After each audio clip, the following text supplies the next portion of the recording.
नीलकुंठपुर गांव पहाड़ियों और नदी के संगम पर बसा था। गांव छोटा था, लेकिन अपनी शांति, हरियाली और रहस्यमयी घटनाओं के लिए दूर दूर तक प्रसिद्ध था। यहाँ के लोग सादे पर मेहनती थे। खेतों की हरियाली और मंदिर की घंटियों की ध्वनि हर सुबह इस गांव को जीवन से भर देती थी। गांव के बीचों बीच एक पुराना पीपल का पेड़ था, इतना विशाल कि उसकी छांव में पूरा चौक समा जाए।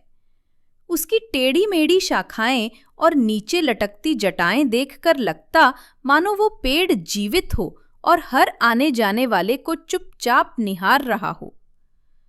गांव के बुजुर्ग कहते थे कि ये पेड़ कोई साधारण पेड़ नहीं, इसमें एक नीलकंठ साधु की आत्मा वास करती है, जिसने बरसों पहले इसी जगह समाधि ली थी। गांव में ये भी कहा जाता था कि हर पूर्णिमा की रात को इस पेड़ से हल्की नीली रोशनी निकलती है। दूर से देखने पर लगता मानो किसी ने पेड़ के नीचे दीपक जलाया हो, पर जब कोई पास जाता तो रोशनी अचानक गायब हो जाती। कई लोग कहते कि उन्होंने रात में वहां किसी को भजन गाते सुना है, पर जब देखने गए तो वहां केवल हवा थी जो पीपल की पत्तियों में सिसकारियां भर रही थी। गांव में एक युवक था, अर्जुन, उम्र करीब 25 साल। वो शहर से पढ़कर लौटा था और अब गांव के बच्चों को पढ़ाता था।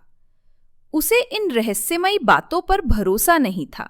वो कहता, ये सब अंधविश्वास है, इस पेड़ में कोई आत्मा नहीं रहती, ये बस लोगों की कल्पना है।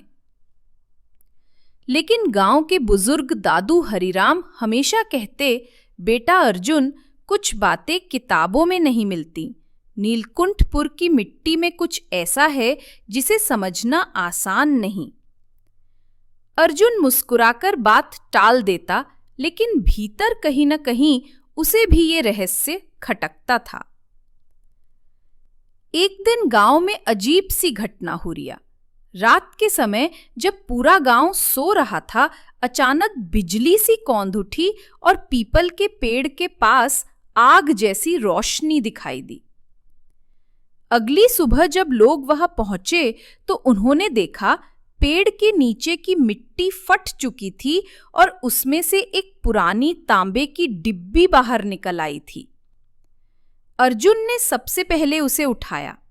डिब्बी पर संस्कृत में कुछ लिखा था, सत्यम लुप्तम नीलकंठः रक्षति।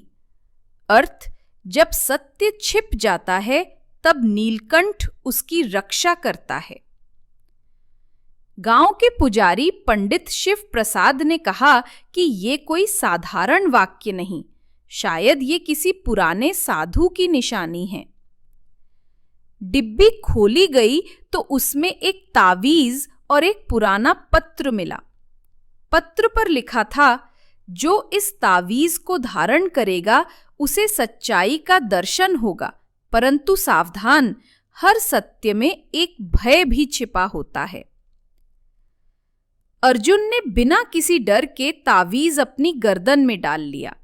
उसे तो लगा ये सब अंधविश्वास है, पर उसी रात से उसके जीवन की दिशा बदल गई। उस रात अर्जुन को अजीब सपना आया। उसने देखा कि पीपल का पेड़ नीली ज्वाला से जल रहा है और उसमें से कोई आवाज पुकार